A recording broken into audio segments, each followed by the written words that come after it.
तो जी हाँ, हमें पढ़ना क्यों चाहिए, फर्स्ट ऑफ ऑल जानते हैं। तो एक श्लोक में कहा गया है, क्या कहा गया है?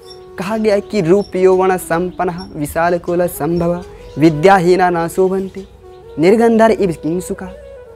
अर्थात कि यदि कोई व्यक्ति रूपवान हो, यानी रूप यौवन, रूप माने सुंदरता हुआ, यौवन माने जवानी हो गया, अर्थात रूप और यौवन से परिपूर्ण हो, रूप यौवन संपन्न विशाल कुल संभव, अर्थात वो व्यक्ति विशाल कुल में जन्मे हुए हो, और अगर उसके पास विद्या नहीं है ना, नॉलेज नहीं है ना, ज्ञान नहीं है ना, तो क्या है, वो अच्छे नहीं है। निर्गंधर इव किंसुका, मतलब विशाल कुल से संपन्न है। फिर यह बात आता है कि विद्या से होगा क्या?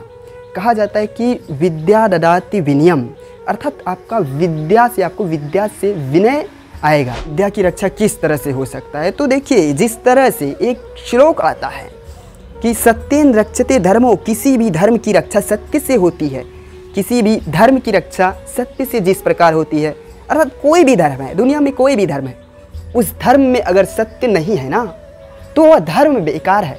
अर्थात सत्य के बिना धर्म का कोई अस्तित्व ही नहीं है। अर्थात जिस प्रकार से धर्म की रक्षा सत्य से होती है, उसी प्रकार विद्या योगेन रक्षते, अर्थात विद्या की रक्षा आपके प्रयास से होती है, आपकी प्रैक्टिस करने से होता है।